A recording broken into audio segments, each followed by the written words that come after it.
And good morning to everyone. It is Wednesday, October the 4th, Feast of St. Francis of Assisi. And as we come together this morning, I just wanted to share with you a thought that's been keeping very much in my head during these days. I don't know what it is, maybe because I'm doing a lot of driving around the city. And also here in the office, the number of people that have been coming in asking for some kind of financial assistance for their utilities or for food. It's been really a remarkable period of time.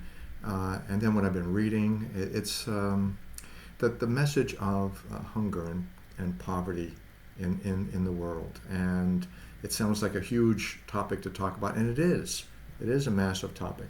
I was reading a UN report on world hunger where they estimate that about 9.2% of the world population is living in poverty or starvation or malnutrition every day.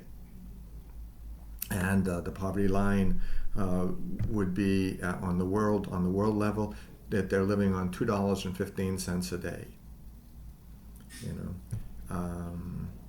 and or less, and certainly in many places that is. And the $2.15, the World Bank comes up with that number because they say now it would take $2.15 to buy what was in 1990 a dollar. And so as we celebrate our time living in this country, but we also have to understand that while it's 9.2% worldwide, it's 11.6% of our population, judged by our government and the government standards, is living in poverty or in desperate poverty. And that means living certainly, and that would be for a family of four, living with $30,000 or less, and an individual 14,000, whatever it is, $14,000 or $15,000 a year for an individual living in this country, trying to keep up with and buy the necessities of life, that is food, shelter, and clothing. Just the basics to get by in life.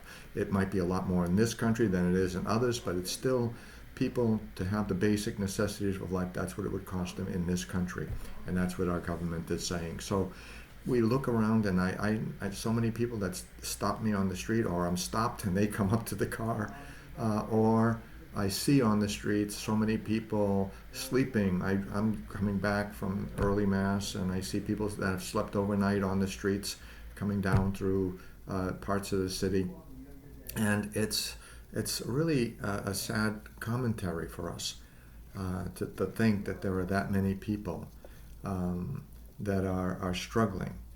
I know in our country that would mean that there's 38 million people, 38,512,000 people at least that are below the poverty level, that are trying to subsist. And those are people that we can count, let alone the people that we can't. There's no way to figure out counting. And that's figures that the World Bank again comes up with. That would be 11.6% of our almost 8 million people in this country. And so when I think about this idea of poverty, what is the problem? It is that people, the different types of poverty I read was absolute poverty and relative poverty. Absolute poverty is just the fact what you got is what you see is what you got. They got nothing and they can give nothing. And so there's no way for them to compete with or to live in their country on a day-to-day basis. They depend completely on the charity and the kindness of others. And then at the relative, and that they can't afford the basic necessities of life, food, shelter, clothing. That's absolute. The relative poverty is, according to each country, is certain percentage that they live below of the median in their country. 50 to 60% of the median would be poverty. Abject poverty would be lower, And for example, in this country, many people need, plumbing is almost a necessity for most people in this country. How do you live without plumbing, right? But in other parts of the world, and it's a luxury, to have it. But in this country, as I said, it's a necessity. It's not a luxury at all. And in this country, we don't look at it as a luxury. It's a necessity, but it's, in other parts, there's no way for them to get it. It's a luxury. Only the few can get it. Only the few have it. It's relative according to the different countries. So poverty, the relative poverty in one country is not going to measure up with the relative poverty in other countries, but yet it's still relative according to the country and the region that you live in. I say, what can we do about that? What can we do about this poverty? It's hard to say. I've seen suggestions of people who have offered, as I said, they say it's going to take about $37 billion a year until the year 2030 to, if we all put it towards poverty, then we can wipe out poverty. In other words, it says $365 billion. Well, that would be about over next 10 years. That would roughly be that 37 billion. And right now, we're only collecting about 46% of that is being collected by government agencies and by the peoples of the world to address a problem that needs 100%. My prayer is that it's getting the countries involved, getting the governments involved, and getting them on the same plane. If they could all work together instead of looking and focusing on the differences. Focus on one project that we can put together and make humanity better because we've decided to help them. It's not a new idea on my part. It's something that has been reiterated for decades by so many.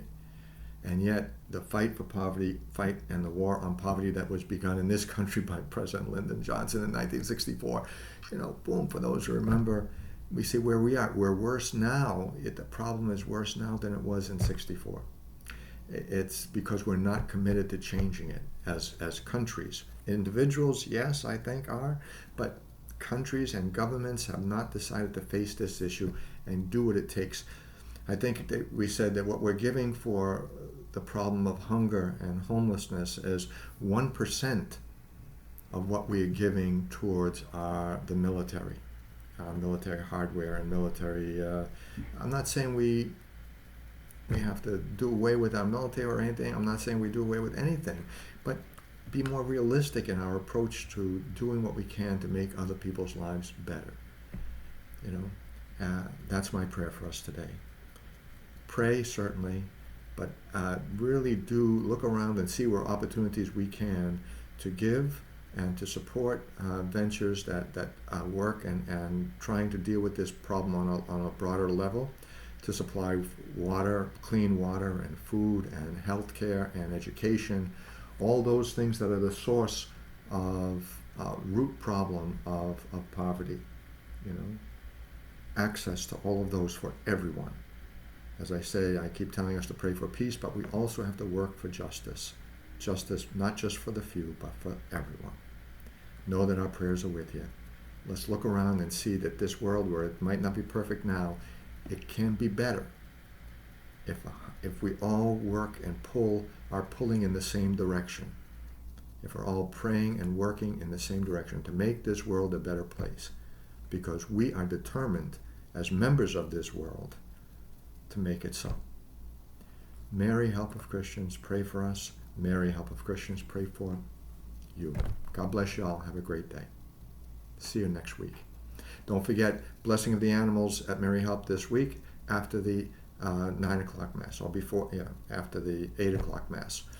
God bless you, by the lakeside. God bless you. Have a great week. Bye-bye now.